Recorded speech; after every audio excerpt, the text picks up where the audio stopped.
আসসালামু আলাইকুম। গল্পন্যাস চ্যানেলের পক্ষ হতে আমি নেহা আপনাদের সকলকে স্বাগত জানাচ্ছি।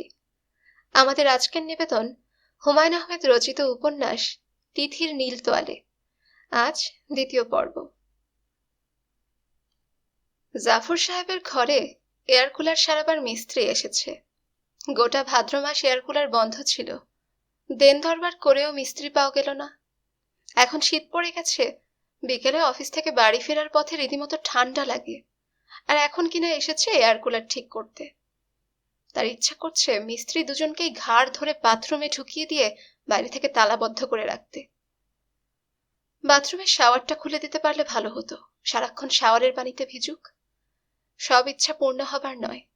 অপরিচিত কারোর সঙ্গে খারাপ ব্যবহার করা তার ধাতে নেই।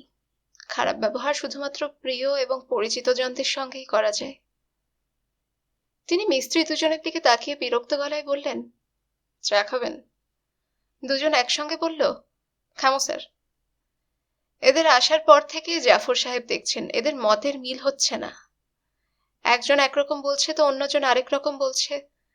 চা খাবার প্রশ্নে দুজনকেই তাৎক্ষণিকভাবে একমত হতে দেখা গেল। জাফর সাহেব চায়ের কথা বললেন। তিনি কাজে মন বসাতে পারছেন না। প্রায় 200 পৃষ্ঠার একটা গাবদা ফাইল তার সামনে পড়ে আছে। আজ দিনের মধ্যে ফাইলটা পড়ে নোট দিতে হবে। পড়ায় মন বসছে না। মিস্ত্রি দুজন বিরক্ত করছে। অন্য কোথাও বসে সে কাজ করবে সেই উপায়ও নেই। নিজের ঘর ছাড়া তো বসতে পারবেন না। দম আটকে আসে। জাফর সাহেব ভুরু কুঁচকে বললেন, আপনাদের কাজ শেষ করতে আর কতক্ষণ লাগবে? এই ধরেন খুব বেশি হলে আধা ঘন্টা। জাফর সাহেব স্বস্তির নিঃশ্বাস ফেললেন। আধা ঘন্টা অপেক্ষা করা যেতে পারে। এই ফাঁকে শায়লার সঙ্গে কি কথা বলে নেবেন? বিনীত ভঙ্গিতে বলবেন, সব অপরাধ আমার, বাসায় ফিরে আসো। দুটি মাত্র বাক্য, বলা তো কঠিন হবার কথা নয়।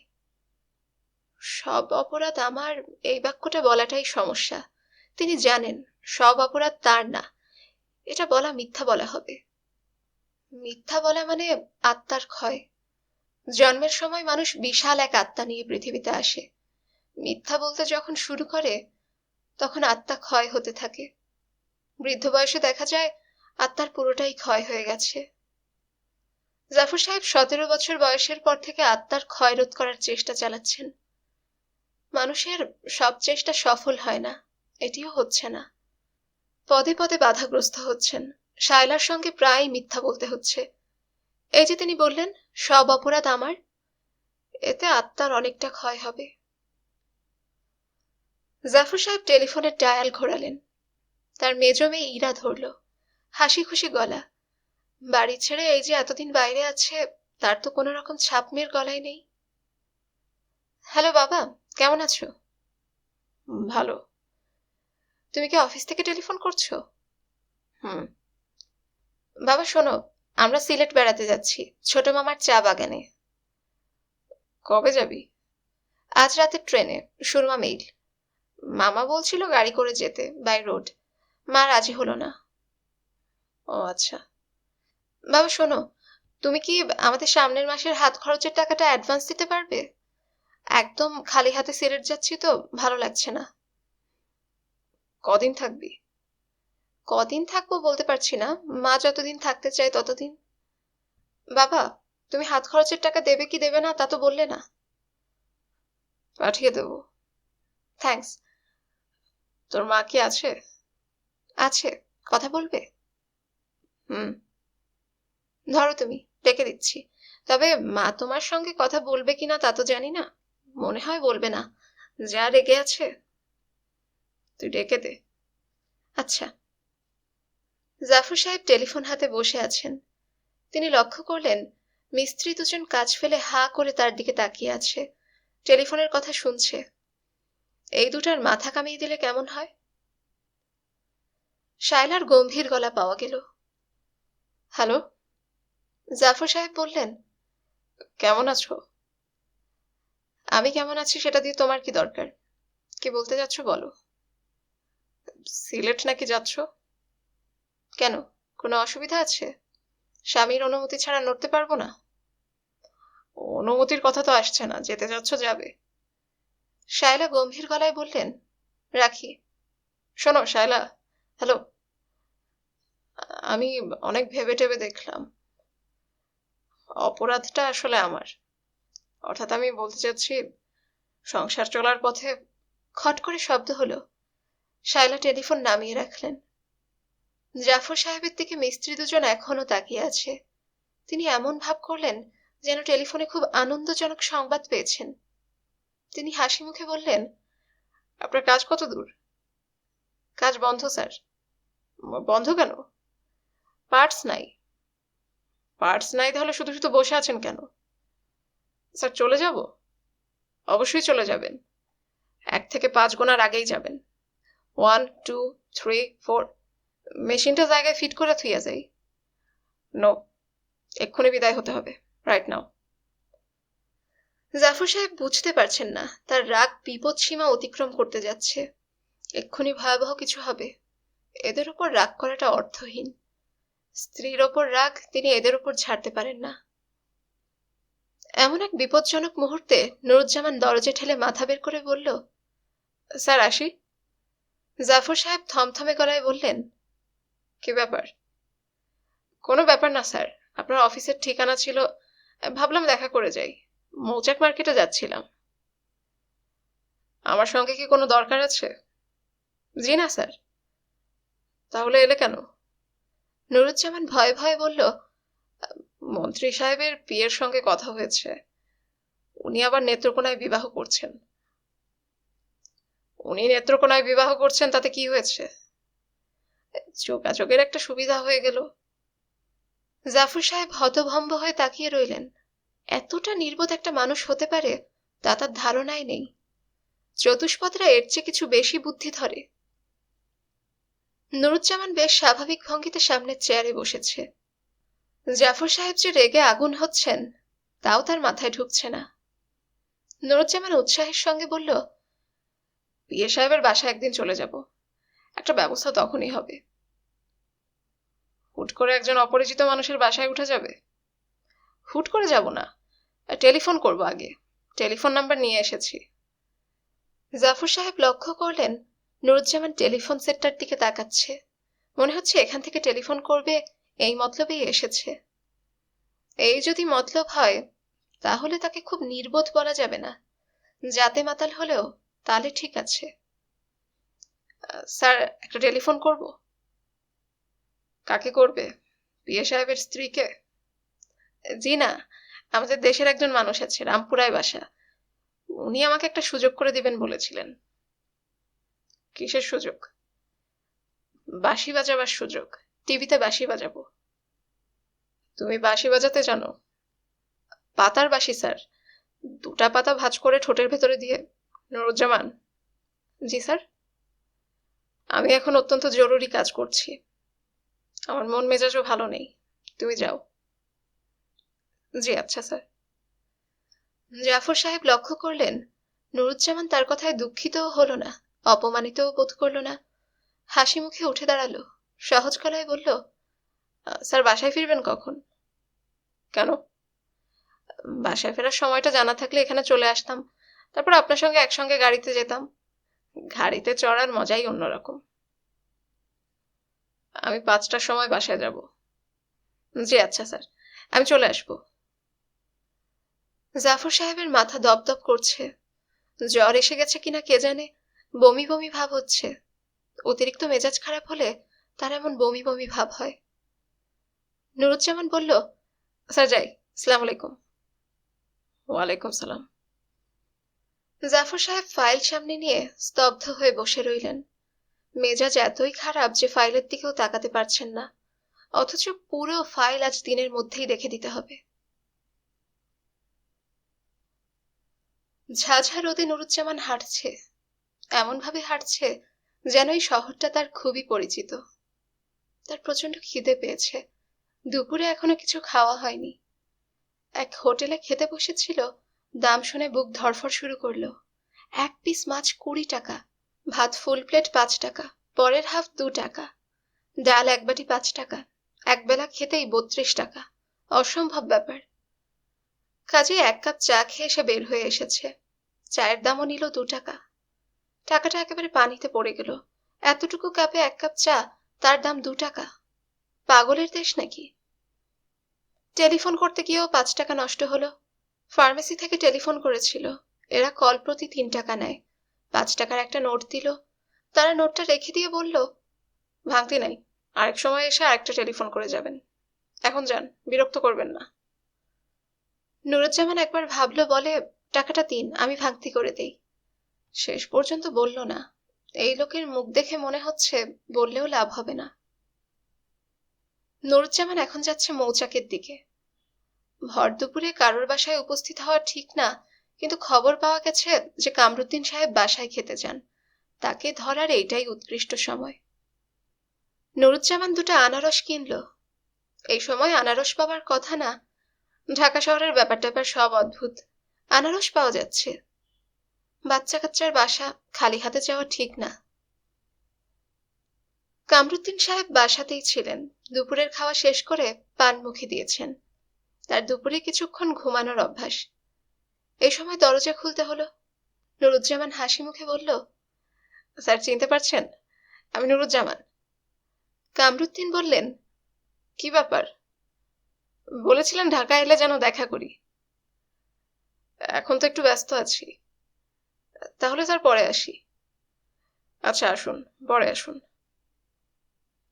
আমাকে চিনতে পারছেন তো স্যার? পাতারবাসী। বলেছিলেন একটা ব্যবস্থা করে দেবেন। হুম, বাচ্চা কাচ্চার জন্য 2টা আনারস এনেছিলাম। কামরুদ্দিন বিরক্ত মুখে আনারস হাতে নিলেন। নুরুজ্জামান বলল, কবে আসবো স্যার? আসুন, কাল আসুন। বাসায় না, অফিসে আসুন। বাসায় লোকজন আসা পছন্দ করি না। 10টার দিকে অফিসে আসুন। টিভি ভবনে? হ্যাঁ, গেটে পাস থাকবে। নাম যেন কি বললেন? নুরুজ্জামান, মোহাম্মদ নুরুজ্জামান। পাতারবাসী কি সঙ্গে করে নিয়ে আসবো স্যার? আনুন। তাহলে আজ স্যার যাই, কাল দেখা হবে। আমি ঠিক 10টার সময় চলে আসবো স্যার। আচ্ছা। কামরুজ্জামান স্বস্তির নিঃশ্বাস ফেললেন। আগামীকাল তিনি টিভি ভবনে যাচ্ছেন না, অন্য কাজ আছে। এই লোক কিছুক্ষণ ঘোরাফেরা করে চলে যাবে। তার কপাল ভালো হলে আর আসবে না, কপাল মন্দ হলে আবারও আসবে। জীবন অস্থির করে দেবে। কামরুদ্দিন সাহেব দীর্ঘ নিঃশ্বাস ফেলে ভাবলেন, নির্বোধ লোকের সংখ্যা এত দ্রুত বাড়ছে, এর কারণ কি? নুরুজ্জামান আবার হাঁটতে শুরু করেছে। হাঁটতে তার ভালো লাগছে। ঢাকা শহরে হেঁটে বেড়ানোর আলাদা মজা। কত কিছু আছে দেখার। এত ব্যস্ত রাস্তায় এক গেঞ্জি গায়ে লোককে দেখা গেল, ঘোড়ার পিঠে চড়ে চলে গেল। দুবলা পাতলা ঘোড়া না, বেশ তরতাজা ঘোড়া। শহরের রাস্তায় ঘোড়া টোড়াকে মানাচ্ছে না, আবার গেঞ্জি গায়ে লোকটাকেও ঘোড়ার পিঠে মানাচ্ছে না। তারপরেও পুরো ব্যাপারটা মানিয়ে গেছে। মনে হচ্ছে এই মুহূর্তে ঘোড়ার পিঠে এই মানুষটার দরকার ছিল। নুরুজ্জামান ঘড়ি দেখল, 2টা 30। তার ঘড়ি 5 মিনিট ফাস্ট আছে। আসল সময় 2টা 25। পিএ সাহেবের বাড়ি কি চলে যাবে? ঠিকানা আছে, যাওয়া যায়। দুপুরবেলা উপস্থিত হলে উনি কি রাগ করবেন? করতে পারেন, করাটাই স্বাভাবিক। তবু চেষ্টা করতে দোষ কি? ওনার বাসা কলা বাগান, ওইদিকে বাস যায় কিনা খোঁজ করতে হবে। হেঁটে রওনা দেওয়াটা ঠিক হবে না। বাসের কোনো খোঁজ পাওয়া যাচ্ছে না। আজ নাকি বাস স্ট্রাইক। নুরুজ্জামান হাঁটা শুরু করলো। কলিং বেল টিপতেই একজন মহিলা দরজা খুললেন। নুরুজ্জামান বলল, আসসালামু আলাইকুম আপা। ওয়ালাইকুম সালাম। উনি তো বাসায় নেই। আপা, আমি আপনার কাছে এসেছি। আমার নাম নুরুজ্জামান। আমি অতীতপুর গার্লস স্কুলের হেডমাস্টার। আমি 1 গ্লাস পানি খাবো। আপনি তো ঘামে ভিজে জবজবা হয়ে গেছেন, আসুন ফ্যানের নিচে বসুন। নুরুজ্জামান বসার ঘরে বসল। মহিলা তাকে পানি দিলেন না, 1 গ্লাস শরবত এনে দিলেন। শরবতের উপর বরফের টুকরা ভাসছে। ভদ্রমহিলা বললেন, এক্ষুনি খাবেন না, একটু ঠান্ডা হয়ে নিন। আমার একটু শিক্ষামন্ত্রীর সঙ্গে দেখা করা দরকার। কোনো উপায় খুঁজে পাচ্ছি না বা। আচ্ছা, আমি বলে দেব, ও ব্যবস্থা করে দেবে। আপা, আপনার অনেক মেহেরবানি। এখন পানিটা খাই। খান। নুরুজ্জামান এক নিঃশ্বাসে শরবতের গ্লাস শেষ করে বরফের টুকরোটা চিবোতে লাগলো। দাঁত দিয়ে বরফ ভাঙার কচকচ শব্দ হচ্ছে।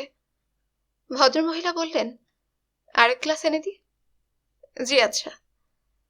আপনি একটা কাগজে আপনার নাম ঠিকানা লিখে দেন, ও একটা পাস দিয়ে রাখবে। আপনি সেক্রেটারিয়েটে ঢুকে ওর সঙ্গে দেখা করবেন, ও নিশ্চয়ই ব্যবস্থা করবে। কবে? আগামীকাল 10টায় আসুন। জি না, আগামীকাল আসতে পারবো না। আগামীকাল টিভিতে আমার একজনের সঙ্গে সাক্ষাৎ করার কথা। ওনার নাম কামরুদ্দিন। উনি আমাকে একটা অনুষ্ঠানের ব্যবস্থা করে দেবেন, পাতার বাঁশি। আমি পাতার বাঁশি বাজাই। ও আচ্ছা। তাহলে একটা কাজ করেন, আপনার নামটাম লিখে দেন। কোনো টেলিফোন নাম্বার কি আছে যাতে ও আপনার সঙ্গে যোগাযোগ করতে পারে? জি আছে। টেলিফোন নাম্বার লিখে রেখে যান। ও আপনার সঙ্গে কথা বলে একটা অ্যাপয়েন্টমেন্ট করবে। আপা, তাহলে উঠি। আরেক গ্লাস পানি খাবার কথা না? বসুন, আমি পানি নিয়ে আসি। তৃষ্ণা চলে গেছে আপা। নুরুজ্জামান হাসছে, ভদ্রমহিলাও হাসছেন। বিদায় নেবার সময় ভদ্রমহিলাকে পুরোপুরি হকচকিয়ে দিয়ে নুরুজ্জামান তাকে কদমবুসি করে ফেলল। নুরুজ্জামানের পকেট থেকে সানগ্লাস, চাবির রিং এবং ভাঙতি পয়সা গড়িয়ে পড়ল। তিথি দুপুরে দুজনের জন্য ভাত রান্না করেছিল, সে আর নুরুজ্জামান। জাফর সাহেব দুপুরে বাসায় খেতে আসেন না, ক্যান্টিন থেকে একটা স্যান্ডউইচ আর কলা এনে খান। নুরুজ্জামান দুপুরে আসেনি, এক গাদা ভাত ফ্রিজে ঢুকিয়ে রাখতে হয়েছে। ফেলতে মায়া লাগছে বলেই ফ্রিজে ঢুকিয়ে রাখা, সে ভালো করেই জানে শেষ পর্যন্ত ফেলে দিতে হবে। ফ্রিজের ভাত গরম করলে কেমন শক্ত হয়ে যায়, চিবোনো যায় না। নতলায় কোনো ভিখিরিও আসে না, কাজেই ভিখিরিকে ভাত দেওয়ার প্রশ্নও আসে না। ফ্রিজের ঠান্ডা ভাত গরম করার হয়তো কোনো কায়দা আছে, সে তা জানে না। মা নিশ্চয়ই জানেন। তিথি ঠিক করে রেখেছে মাকে টেলিফোন করে ব্যাপারটা জিজ্ঞেস করবে। এটা আসলে তার একটা অজুহাত, মার সঙ্গে কথা বলার অজুহাত। টেলিফোন সেই যে কাল রাতে নষ্ট হয়েছে এখনো ঠিক হয়নি। পাশের ফ্ল্যাট থেকে মাকে টেলিফোন করতে হবে, নীলক্ষেতে এক্সচেঞ্জে জানাতে হবে। অফিসে যাবার সময় বাবাকে বলে দিলে তিনি একটা ব্যবস্থা করতেন। বাবাকে বলার কথা তিথির মনে পড়েনি। একা একা ভাত খাওয়ার মতো খারাপ ব্যাপার আর হয় না। একমাত্র পশুরাই খাবার একা খেতে পছন্দ করে, মানুষ পারে না। দুপুরে তিথি খানিকক্ষণ ঘুমোলো। ঘুমের মধ্যে স্বপ্ন দেখলো টেলিফোন ঠিক হয়ে গেছে, মারুফ কথা বলছে। মারুফ বলছে, শোনো তিথি, পশুর সঙ্গে মানুষের সবচেয়ে বড় তফাৎ হলো মানুষ দলবল নিয়ে খেতে পছন্দ করে, পশু তার খাবার নিয়ে একা একা চলে যায়, এমন ভাবে খায় যেন কেউ দেখতে না পারে। তিথি বলল, পাখিদের বেলায় কি হয়? পাখিদের জন্য একই ব্যাপার, শুধু খাঁচায় বন্দি পাখিদের একসঙ্গে খেতে হয়, কারণ তাদের তো উপায় নেই। ক্রিং ক্রিং ক্রিং। তিথি বলল, ক্রিং ক্রিং শব্দ হচ্ছে কেন? মারুফ বলল, বুঝতে পারছি না, বোধহয় তোমাদের বাসায় কলিং বেল বাজছে। দরজা খুলে দেব? দরজা খোলার দরকার নেই, তুমি ঘুমোতে থাকো, যে এসেছে সে খানিকক্ষণ বেল বাজিয়ে চলে যাবে। ক্রিং ক্রিং ক্রিং। তিথির ঘুম ভাঙলো, কলিং বেল না, টেলিফোন বাজছে। ঘুমের ঘোর তার এখনো কাটেনি। সে জড়ানো গলায় বলল, হ্যালো। ওপাশ থেকে শায়লা বললেন, তোদের টেলিফোন নষ্ট নাকি?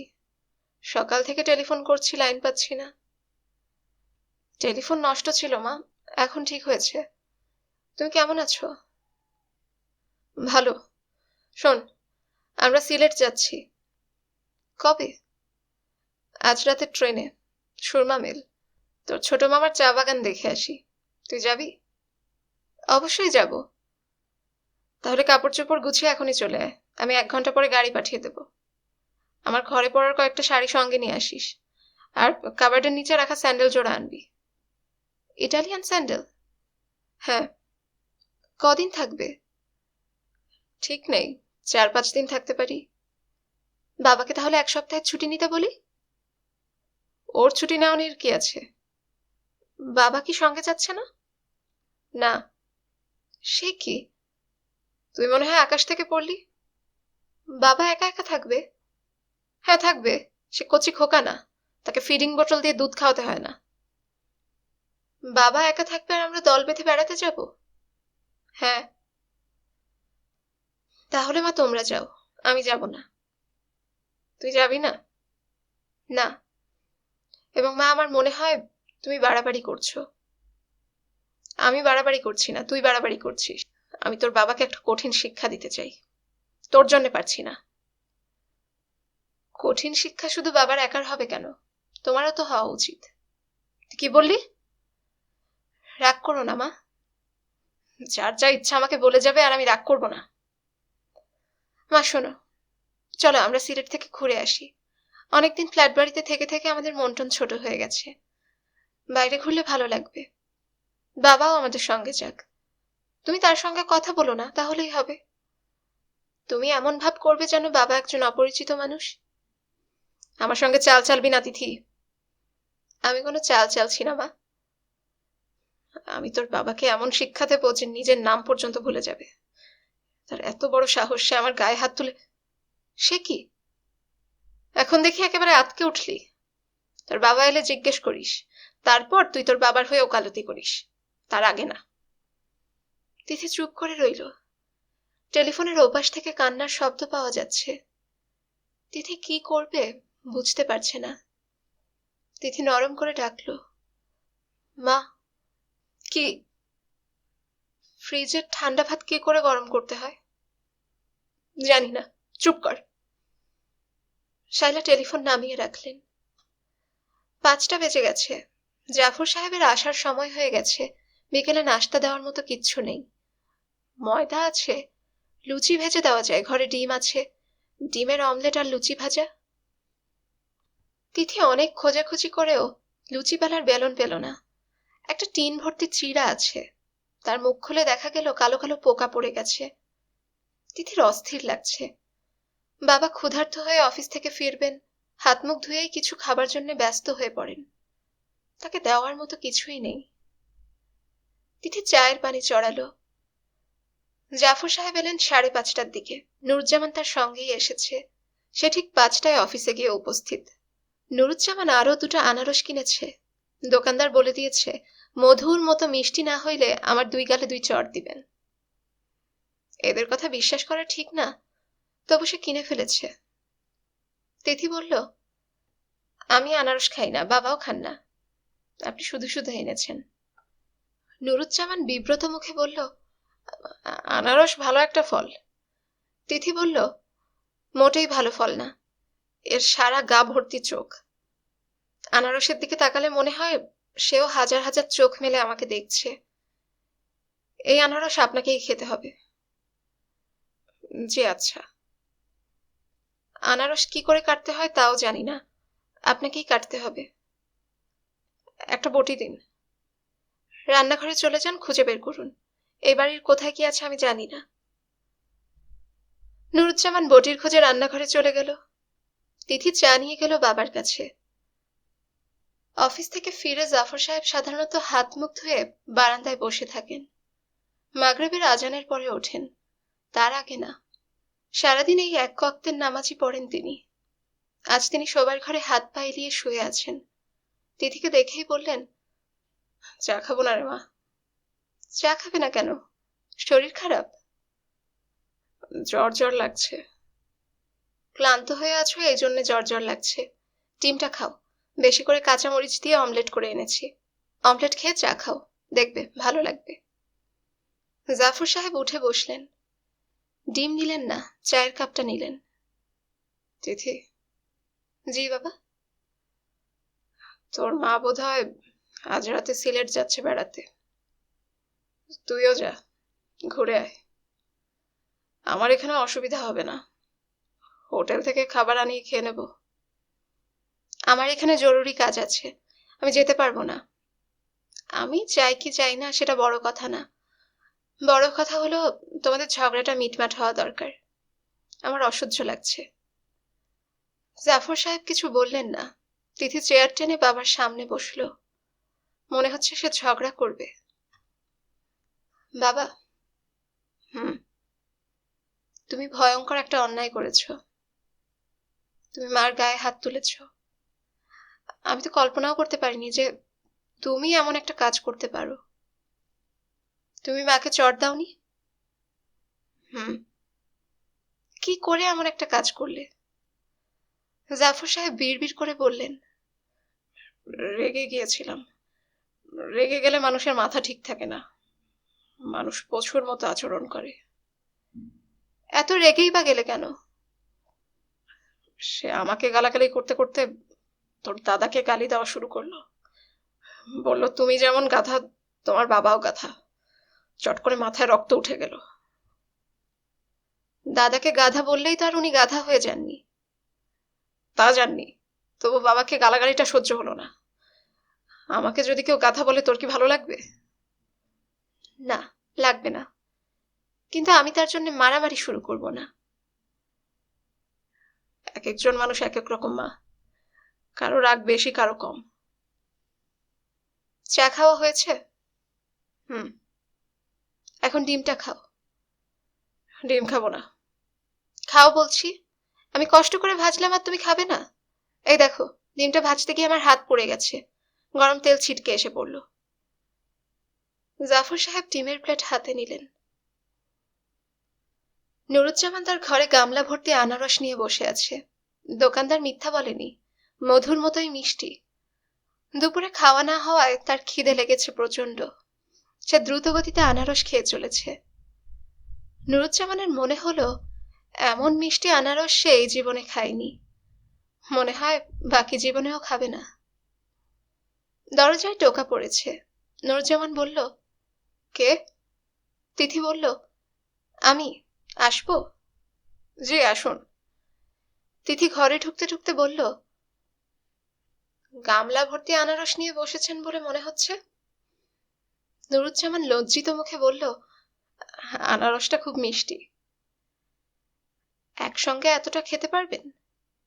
পারবো, দুপুরে খাইনি তো, খুব খিদে লেগেছে। দুপুরে খাননি কেন? ঘোরাঘুরি করতে করতে সময় পার হয়ে গেল। ভাত রান্না করা আছে, গরম করে দেব? জি না। আপনাকে একটা কাজ করে দিতে হবে। অবশ্যই দেব।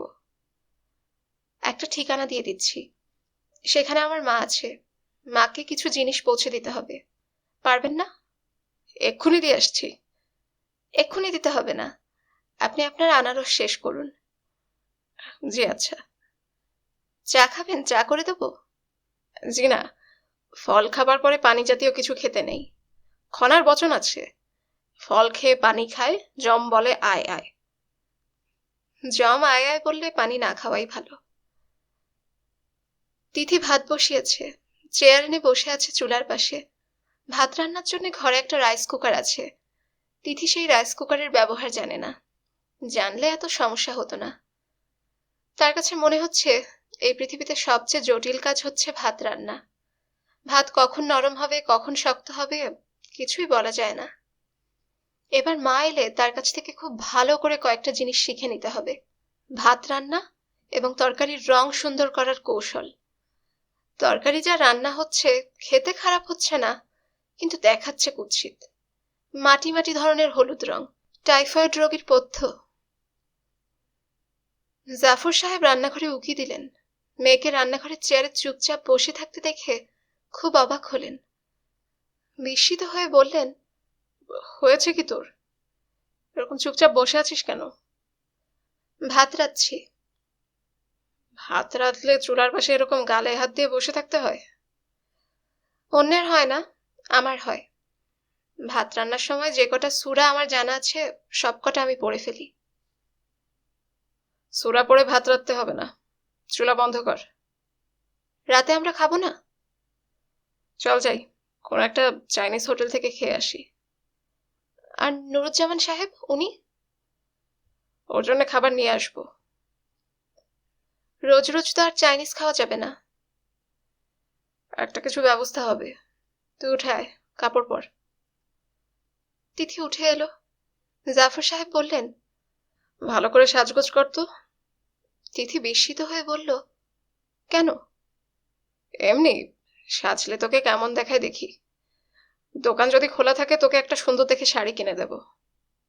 তিথি বলল, দরকার নেই, তুমি কিনে দেবে, মার রং পছন্দ হবে না, সে আবার দোকানে বদলাতে নিয়ে যাবে। এটা শুনে তুমি আবার রাগ করবে। আমার শাড়ি কেনার দরকার নেই, বাইরে খেতে যাচ্ছি, চলো খেয়ে আসি। তিথি সাজগোজ করবে না বললেও ভালোই সাজলো। ঢাকা শহরে রাতে গয়না পরে বের হওয়া একেবারে নিষিদ্ধ, তবু সে গলায় একটা হার পরল, কপালে খুব যত্ন করে টিপ আঁকলো। গত জন্মদিনে কেনা নীল জামদানি শাড়িটা পরল। শাড়িটা তার পছন্দ না, এই প্রথম পরছে। বড় বড় সাদা ফুল, চোখে লাগে, কিন্তু পরবার পর সে নিজেই মুগ্ধ হয়ে আয়নার দিকে নিজে তাকিয়ে রইল। এত সুন্দর লাগছে তাকে, আশ্চর্য তো। জাফর সাহেব বললেন, তোর ফোন এসেছে, ফোনটা ধর। মাই গড, তুই সাজবি না বলেও দেখে মারাত্মক সাজ দিয়েছিস। সুন্দর লাগছে বাবা। খুব সুন্দর লাগছে। ক্যামেরায় ফিল্ম আছে কিনা দেখ তো, ফিল্ম থাকলে তোর একটা ছবি তুলে রাখবো। ছবি তুলতে হবে না বাবা, তুমি জানালা বন্ধ করো, আমরা এখন বেরোবো। তুই টেলিফোন ধরে আয়। তিথি টেলিফোন ধরতে গেল। বাবার সামনে ছুটে যেতে লজ্জা লাগছে, কিন্তু তার ইচ্ছা করছে ছুটে গিয়ে ধরতে। হ্যালো। তিথি শোনো, বেশিক্ষণ কথা বলতে পারবো না, খুব জরুরি কথা আছে। কাল অবশ্যই অবশ্যই অবশ্যই সকাল 9টার মধ্যে পিৎজা কিং এ থাকবে, কেমন? খুদা হাফেজ। মারুফ টেলিফোন নামিয়ে রেখেছে। তারপরেও তিথি অনেকক্ষণ রিসিভার কানে ধরে রাখলো। শব্দহীন রিসিভার কানে ধরে রাখার মধ্যেও যে আনন্দ আছে তা সে আগে বুঝতে পারেনি। সকালে দাড়ি কামাতে গিয়ে মারুফ লক্ষ্য করলো তাকে বেশ স্বাস্থ্যবান লাগছে। ভরাট চেহারার একজন মানুষ। গতরাতে ভালো ঘুম হয়নি বলে চোখের নিচে কালি পড়ে গেছে। এই কালিটা না থাকলে তাকে আজ মোটামুটি ভাবে একজন প্রেজেন্টেবল মানুষ বলা যেত। গালে সাবান মাখতে গিয়ে হঠাৎ স্বাস্থ্য ভালো হওয়ার কারণ স্পষ্ট হলো। ব্রণ উঠেছে, কিছু কিছু ব্রণ আছে সুপ্ত অগ্নিগিরির মতো, চামড়ার ভেতর মাথা ডুবিয়ে থাকে, মুখ বের করে না, তবে এদের কর্মকাণ্ডও ভেতরে ভেতরে চলতে থাকে। তার গাল যে ফুলে ফেপে একাকার হয়েছে, এই তার রহস্য। মারুফ ভুরু কুচকে আয়নার দিকে তাকিয়ে রইল। মুখ ভর্তি খোঁচা খোঁচা দাড়ি, তার কিছু কিছু আবার পেকে গেছে। থুতনির কাছে সবগুলি দাড়ি পাকা। তার বয়স 32। 32 বছর বয়সে কারো চুল দাড়ি এরকম করে পাকে না, তার বেলাতেই এরকম হলো কেন?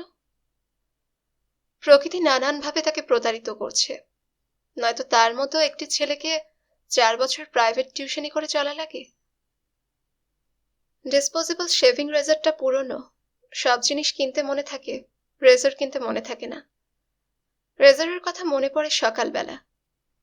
রহমতকে পাঠিয়ে এই মুহূর্তে দোকান থেকে রেজার আনানো যায়, তাতে লাভ হবে না, গালে প্লেট ছোঁয়ানো যাবে না, সুপ্ত আগ্নেয়গিরি জেগে উঠবে। তিথির কাছে যেতে হবে এই অবস্থাতেই। মেরুন রঙের হাফ হাওয়াই শার্ট, সাদা প্যান্ট এবং সাদা কেডসের জুতো পরা যাবে না। খোঁচা খোঁচা দাড়ির সঙ্গে এই পোশাক মানায় না। তাকে পাঞ্জাবি পরতে হবে, আধময়লা পাঞ্জাবি। টেবিলে রহমত চায়ের কাপ রেখে দিয়েছে, পিরিচ দিয়ে ঢেকে রাখার কথা রহমতের মনে নেই, কোনোদিন মনে থাকবেও না। এর আগে 1,00,000 বার বলা হয়েছে। চায়ে চুমুক দিতে গেলে অবধারিতভাবে কয়েকটা ভাসমান পিঁপড়া পাওয়া যাবে। সম্ভবত রহমতের ধারণা, চা বানাতে চিনি দুধ যেমন লাগে পিঁপড়াও লাগে। রহমত,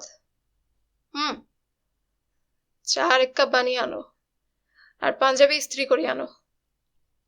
রহমত রান্নাঘর থেকে বের হলো। টেবিলে রাখা চায়ের কাপ নিয়ে নির্বিকার ভঙ্গিতে লম্বা চুমুক দিয়ে চা শেষ করলো। এই কাজটা সে রান্নাঘরেও করতে পারত, তা করবে না। একে বিদায় করে দেবার সময় হয়ে গেছে, তবে সে বিদায় করতে পারবে না।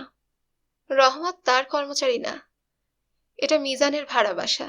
মিজান 3 মাসের ট্রেনিং এ রাজশাহী আছে বলে সে থাকতে পারছে। মিজান চলে এলে তাকে বিদায় নিতে হবে, কারণ মিজান বিয়ে করেছে, বউ নিয়ে থাকবে। বউ চলে এলে বন্ধুর কথা মনে থাকে না। রহমত, দুপুরে আজ রান্না করবে না, দুপুরে ভাত খাবো না। রহমত উত্তর দিল না। রহমতের এই একটাই গুণ, কথাটা কম বলে, রোবট টাইপের, তবে বেকুব ধরনের রোবট। ওরা হুকুম তামিল করতে যায়, কিন্তু হুকুমটা কি ঠিক মতো শোনে না। ব্যাটাকে পাঞ্জাবি ইস্ত্রি করতে বলা হয়েছে, সে হয়তো পাঞ্জাবি বাদ দিয়ে পায়জামা ইস্ত্রি করিয়ে আনবে। এই সম্ভাবনা 60%। মারুফ সিগারেট ধরিয়ে চায়ের জন্য অপেক্ষা করছে। সে নিজেকে শান্ত রাখার চেষ্টা করছে। আজ সারাদিনে তাকে প্রচুর মিথ্যা কথা বলতে হবে। সহজ মিথ্যা না, জটিল ধরনের মিথ্যা। মিথ্যাগুলি বলা হবে তিথিকে। প্রিয়জনকে মিথ্যা বলা বেশ শক্ত, মনের ওপর চাপ পড়ে। অসতর্ক হলে মিথ্যার লজিক এলোমেলো হয়ে যায়। সত্য বলার সময় লজিকের দিকে খেয়াল রাখতে হয় না, মিথ্যা বলার সময় খেয়াল রাখতে হয়। মিথ্যার লজিক হচ্ছে সবচেয়ে কঠিন লজিক। বোকা লোক এই জন্যই মিথ্যা বলতে পারে না। রহমত চা নিয়ে এসেছে। চায়ের কাপ নামিয়েই সে কাপড় ইস্ত্রি করতে গেল। মারুফ আর চোখে দেখল পাঞ্জাবিটাই নিয়ে যাচ্ছে। সে খানিকটা নিশ্চিন্ত হয়েই চায়ে চুমুক দিল। আগুন গরম চা, মনে হচ্ছে মুখের ভেতরটা পুড়ে ঝাঁঝরা হয়ে গেছে। সিগারেট বিষাদ লাগছে, অথচ মাথাটা খুব ঠান্ডা রাখা দরকার। তিথিকে সে আজ তার প্যারিসে যাবার কথা বলবে, যা পুরোপুরি মিথ্যা। অথচ এমন ভাবে তা বলবে যেন তিথি তা অবিশ্বাস না করে। সামান্যতম অবিশ্বাস করা মানেই অরিজিনাল ব্লুপ্রিন্টে গন্ডগোল হয়ে যাওয়া। এটা কিছুতেই হতে দেওয়া যাবে না। এই মিথ্যা বলায় তার কোনো পাপ হবে বলে সে মনে করে না। সে মিথ্যা বলবে সার্ভাইভালের জন্যে। অনেক পোকা বেঁচে থাকার জন্য যে গাছে বাস করে, সেই গাছের রং নিজের রং বদলিয়ে নেয়। এতে পোকাটার কোনো পাপ হয় না, তার হবে কেন? তিথি যদি তার প্যারিস যাবার ব্যাপারটা বিশ্বাস করে ফেলে, তাহলেই পরের ধাপটা সহজ হয়ে যায়। সে বলতে পারে, শোনো তিথি, প্লেনে ওঠার আগে আমি বিয়ের কাজটা সেরে ফেলতে চাই, কারণ আমি চাচ্ছি প্যারিসে পৌঁছাবার 13 দিনের মাথায় তুমি আমার সঙ্গে জয়েন করো। এই মিথ্যায় কারো কোনো ক্ষতি হবে না, বরং সবারই লাভ হবে। যে বিয়ে অনেকদিন ধরে ঝুলছে, সেই বিয়েটা হয়ে যাবে। তিথি অসুখী হবে না, কারণ সে মানুষ হিসেবে প্রথম শ্রেণীর না হলেও উপরের দিকে, দ্বিতীয় শ্রেণী। চারপাশে তৃতীয় শ্রেণীর মানুষের ভিড়ে উপরের দিকে, দ্বিতীয় শ্রেণী। খারাপ কি? কৌশল ছাড়া বিয়ে সম্ভবও হবে না। যার পেশা প্রাইভেট টিউশনি, তাকে কে মেয়ে দেবে? তিথি ঠিক তার জায়গায় বসে আছে, পিৎজা কিং এর এক কোনায়, হাতে পানির গ্লাস, মন দিয়ে খবরের কাগজ পড়ছে। মারুফের ধারণা, মেয়েরা ঘরে কখনো খবরের কাগজ পড়ে না। তারা কাগজ পড়ে ঘরের বাইরে, অদ্ভুত অদ্ভুত সব জায়গায়, এবং পড়ার সময় জগৎ সংসার ভুলে যায়। তিথি একবারও তাকাচ্ছে না। পেছন থেকে টুক করে মাথায় টোকা দিলে হয়। তিথি অবশ্য মাথায় টোকা দিলে রেগে যায়। এই সকালবেলাতেই রাগিয়ে দিলে মুশকিল হবে। মেয়েরা চট করে রাগ ধুয়ে ফেলতে পারে না, তারা অনেকক্ষণ রাগ পুষে রাখে। পাখি পোষার মতো রাগ পুষেও তারা আনন্দ পায়। মারুফ সামনের চেয়ারটায় বসল। তিথি খবরের কাগজ থেকে চোখ না তুলেই বলল, দাঁড়িয়ে রাখছো নাকি? মেয়েদের বোধহয় দৃশ্যমান চোখ ছাড়াও কয়েক জোড়া অদৃশ্য চোখ আছে। না তাকিয়েই কি করে দেখলো? মারুফ বলল, হুম। দাড়িতে তোমাকে অনেক ভালো লাগছে, নূর সাহেবের মতো লাগছে। নূর সাহেবটা কে? আসাদুজ্জামান নূর, অভিনয় করে। ও আচ্ছা।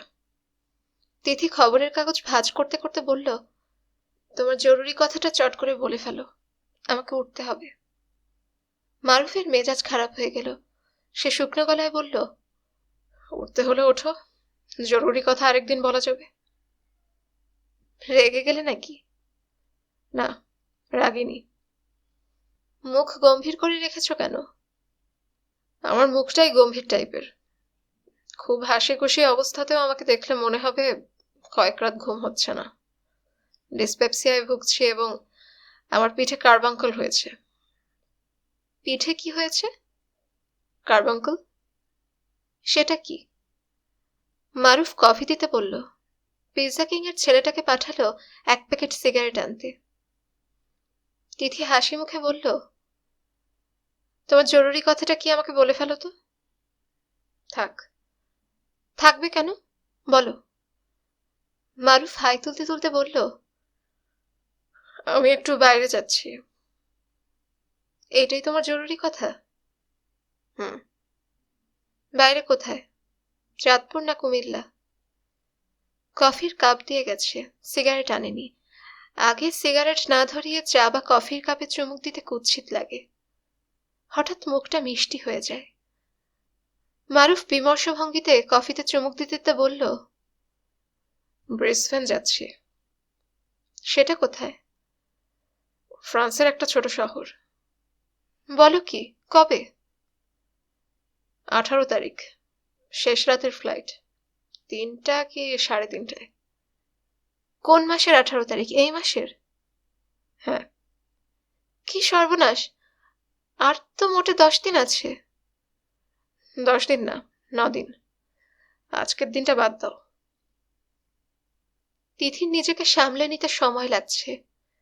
সে খানিকটা ঝুঁকে এসে বলল, তুমি তো সারা জীবন চেয়েছো আমেরিকা যেতে, এখন আমেরিকা বাদ দিয়ে ফ্রান্স? কি করব, আমেরিকা যাবার সুযোগ পেলাম না। হাতে যা পেয়েছি তাই সই। কানা মামা যখন পাওয়া যাচ্ছে না, তখন অন্ধ মামা। কতদিনের জন্য যাচ্ছ? পিএইচডি করতে যতদিন লাগে, ধরে নাও 4 বছর। মারুফের সিগারেট চলে এসেছে। সে সিগারেট ধরিয়েছে। এতগুলি মিথ্যা কথা এক নাগাড়ে বলায় কেমন যেন ক্লান্ত লাগছে। দ্রুত কয়েকটা সিগারেট টেনে শক্তি সঞ্চয় করতে হবে। তিথি খুশি খুশি এবং আনন্দিত চোখে তাকিয়ে আছে। এরকম চোখের মেয়ের কাছে মিথ্যা বলাও কষ্টের ব্যাপার। মিথ্যাটা কাটার মতো বুকে বিঁধে থাকে। তিথি বলল, এ তো খুব আনন্দের ব্যাপার। তুমি এমন মুখ কালো করে আছো কেন? অনেক ঝামেলা বাকি আছে। ভিসা হয়নি, পাসপোর্ট রিনিউ করতে হবে। এর মধ্যে দেশে গিয়ে মাকে দেখে আসতে হবে। দেশে যাবে কবে? আজ রাতে ট্রেনে চলে যাব। একদিন থেকে পরশু আসবো। কাপড় চোপড়ও বানাতে হবে। ভালো কাপড় তো কিছুই নেই। আমি দেখে শুনে তোমার জন্য কাপড় কিনে দেব। চলো, আজই চলো। তোমার নাকি কাজ আছে বললে? এমন কোনো কাজ নেই, কাঁচা বাজার করবো ভাবছিলাম, পরে যাব। চলো, গুলশান মার্কেট যাই। ওখানে সুন্দর সুন্দর শার্ট পাওয়া যায়। আজ থাক, টাকা আনিনি। চলো, পছন্দ করে আসি, পরে কিনবে। চলো। মারুফ কফির বিল দিল। 10 টাকার একটা ময়লা নোট দোকানের ম্যানেজারের কাছ থেকে বদলে নিয়ে যে সিগারেট এনেছে তাকে বকশিস দিল। তিথি বলল, তুমি একটু হাসো তো। তোমাকে দেখে খুব খারাপ লাগছে। মনে হচ্ছে তোমার মাথায় আকাশ ভেঙে পড়েছে। আকাশ ভেঙে পড়ার মতোই তো। তিথি, রিক্সা নেবার আগে চলো খানিকক্ষণ হাঁটি। তোমার সঙ্গে কিছু কথা আছে। কথাগুলি জরুরি। এতক্ষণ যা বললাম তা জরুরি না। ঢাকার রাস্তাগুলি এখন আর হেঁটে বেড়ানোর জন্য নয়, গাদাগাদি ভিড়। পাশাপাশি গল্প করতে করতে দুজন যাবে তা হবে না। যেতে হবে একজনের পেছনে একজন, এবং সারাক্ষণই টেনশন থাকবে, এই বুঝি সামনের লোকটা হারিয়ে গেল। যন্ত্রণার ওপর যন্ত্রণা। তিথির পেছন তখন এক ফুলওয়ালি হাঁটছে। আফা, মালা নেন না। আফা, মালা নেন না। ফুলের মালার মতো একটি উঁচু শ্রেণীর পণ্যদ্রব্য বিক্রি করলেও এদের আবার আচরণ নিম্ন শ্রেণীর। এরা চোখের মতো লেগে থাকে, না কিনে উপায় নেই। তিথি মারুফকে বলল, এই ফুলওয়ালির হাত থেকে আমাকে বাঁচাও তো, অসহ্য লাগছে, শাড়ি ধরে টানছে, গায়ে হাত দিচ্ছে। মারুফ পেছন ফিরে ফুলওয়ালির দিকে তাকিয়ে হাসল, কিছু বলল না। ফুলওয়ালি এতে আরো উৎসাহ পেল, যদিও তার বাড়তি উৎসাহের প্রয়োজন ছিল না। তিথি বলল, মারুফ, তুমি কি দয়া করে একটা রিক্সা নেবে? এ ভিড়ে আমি হাঁটতে পারছি না। আরেকটু, এই রোডের শেষ মাথা পর্যন্ত গিয়েই রিক্সা নেব। এখন নিতে অসুবিধা কি? কোনো অসুবিধা নেই। এরকম ভিড়ের রাস্তায় তো আর হাঁটবো না, শেষ হাঁটা হেঁটে নিচ্ছি। এই দেশের ভিড়েও যে একটা সৌন্দর্য আছে তা আগে লক্ষ্য করিনি। কি সৌন্দর্য? আমি তো কোনো সৌন্দর্য দেখছি না। আমি শুধু দেখছি লোকজন এসে আমার ঘাড়ে পড়ে যাচ্ছে। মারুফ বলল, শুধু যে লোকজন আমাদের ঘাড়ে পড়ে যাচ্ছে তা না, আমরাও লোকজনের ঘাড়ে পড়ে যাচ্ছি এবং নির্বিকার ভঙ্গিতেই পড়ছি। এসো, এখন রিক্সা নেওয়া যাক। ফুলওয়ালি মেয়েটা নেই। এতক্ষণ পেছনে পেছনে এসে হঠাৎ কোথাও উধাও হয়ে গেল। তিথি ভেবে রেখেছিল ফুলওয়ালিকে 5টা টাকা দেবে। মেয়েটা এতক্ষণ যখন লেগেছিল তখন আরেকটু থাকলো না কেন? মারুফ বলল, তুমি এখানে দাঁড়াও, আমি ওপাশ থেকে রিক্সা ঠিক করে নিয়ে আসি। আমিও চাই তোমার সঙ্গে। না না, তুমি গেলে হবে না, মেয়ে ছেলে সঙ্গে দেখলেই বেশি ভাড়া চাইবে। অল্প কয়েকটা টাকা বাঁচাবার জন্য এত কষ্ট করার কি দরকার? অল্প কয়েকটা টাকাই বা শুধু শুধু দেবো কেন? মারুফ রাস্তা পার হলো। সে সাবধানী চোখে রিক্সা খুঁজছে। যে কোনো একটা রিক্সা নিলেই হয় না, রিক্সাওয়ালা দেখে বিচার বিবেচনা করে ভাড়া ঠিক করতে হয়। রিক্সাওয়ালা এখানে মানুষ না, ইঞ্জিন। যে ইঞ্জিন গাড়ির বনেটের ভেতর ঢাকা থাকে না, চোখের সামনে দেখা যায়। এমন একটা ইঞ্জিন খুঁজে বের করতে হবে যে ক্লান্ত না হয়ে দীর্ঘ সময় প্যাডেল ঘোরাবে, যার কৌতূহল প্রায় থাকবেই না, যে পেছন ফিরে তাকাবে না, পেছনে কি কথাবার্তা হচ্ছে তা শোনার চেষ্টা করবে না। তিথি দাঁড়িয়ে আছে তো দাঁড়িয়েই আছে। মারুফের রিক্সা আর ঠিক হচ্ছে না। সামান্য একটা রিক্সা ঠিক করতে কারোর এতক্ষণ লাগে? রোদ কড়া হয়ে উঠেছে, আলো চোখে লাগছে। তিথি তার হ্যান্ডব্যাগ খুলল। আছে, সানগ্লাসটা আছে। সাধারণত দেখা যায় যেদিন সানগ্লাসটার সবচেয়ে বেশি দরকার সেদিনই সেটা আনা হয় না। মারুফ মনে হয় শেষ পর্যন্ত রিক্সা ঠিক করতে পেরেছে। তিথি সানগ্লাস পরে অপেক্ষা করছে। রিক্সার হুড ফেলা, মারুফের হাতে জ্বলন্ত সিগারেট। অন্য সময় সিগারেটের ধোঁয়ায় পাশে বসতে খারাপ লাগে, আজ লাগছে না। এমনকি সিগারেটের কটু গন্ধটাও ভালো লাগছে। মারুফ বলল, তিথি শোনো, খুব মন দিয়ে শোনো। আমার জরুরি কথাগুলো আমি এখন বলবো। রিক্সায় বসে বলার কি দরকার? কোথাও গিয়ে বসি, তারপর বলো। না, রিক্সাতেই শোনো। জরুরি কথা চলন্ত অবস্থাতে শোনাই ভালো। বলো। দাঁড়াও, সিগারেটটা শেষ করে নি, তারপর বলি।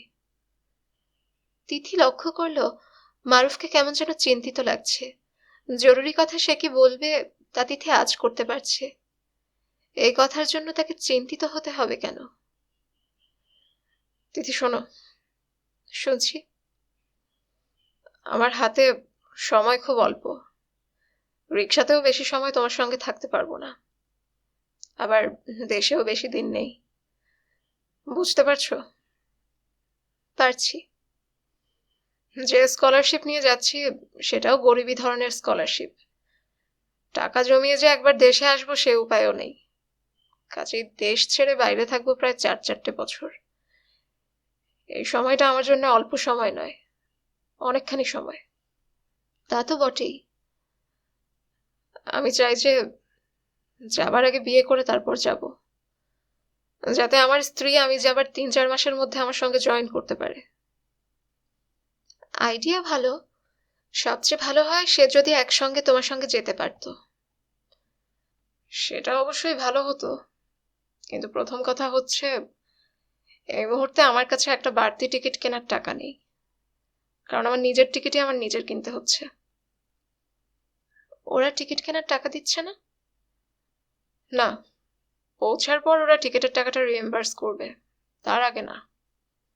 ও আচ্ছা। মারুফ আরেকটা সিগারেট ধরাতে ধরাতে বলল, তিথি, এখন আমি আমার বক্তব্যের শেষ অংশে চলে এসেছি, মন দিয়ে শোনো। শুনছি। আমাকে বিয়ে করলে করতে হবে 4 থেকে 5 দিন সময়ের মধ্যে। লোকজনকে খবর দিয়ে ঢাকঢোল পিটিয়ে ফর্মাল বিয়ে করব সেটা সম্ভব না। বুঝতে পারছো? পারছি। বিয়ের কথা বলার জন্য 100 বার তোমার বাবা মার সঙ্গে দেখা করব, তাদের বুঝানো, তাও সম্ভব না। পুরো ব্যাপারটা তোমাকেই ম্যানেজ করতে হবে। তুমি তোমার বাবা মা, আত্মীয় স্বজন সবাইকে বলে ঠিকঠাক করে রাখবে। একজন কাজীকে বলে খবর দিয়ে রাখবে। আমি যাবো আর বিয়ে করে চলে আসবো। এটা কি সম্ভব হবে? তিথি বলল, হবে। তুমি এত টেন্স হয়ে থেকো না। তোমাকে দেখে মনে হচ্ছে কি ভয়াবহ সর্বনাশ হয়ে গেছে। সব ব্যবস্থা আমি করে রাখবো, তোমাকে কিচ্ছু ভাবতে হবে না। মারুফ বলল, আর ধরো তোমার বাবা মা আত্মীয় স্বজন এরা যদি রাজি না হলো, তাহলে আমরা কোর্টে বিয়ে করব, কি বলো? কেউ অরাজি হবে না, আমি যা বলবো তাই হবে। তাহলে তো ভালোই।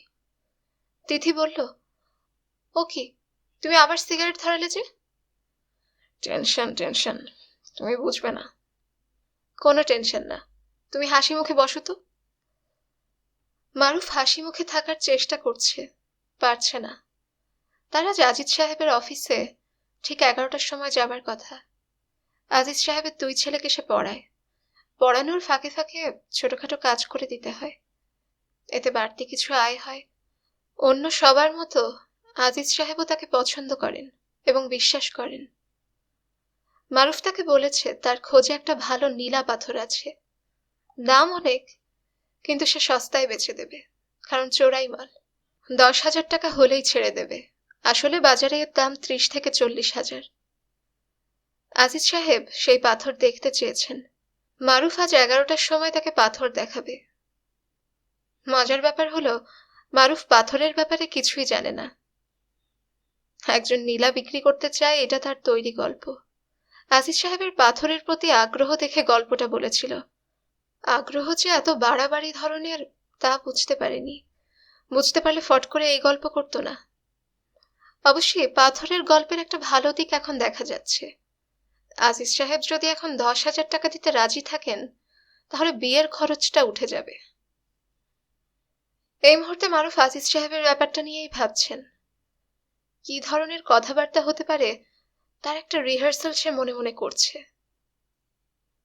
আরে মারুফ সাহেব, আপনার 11টার সময় আসার কথা না? এখন তো প্রায় 12টা বাজে। জিনিস এনেছেন? না। না কেন?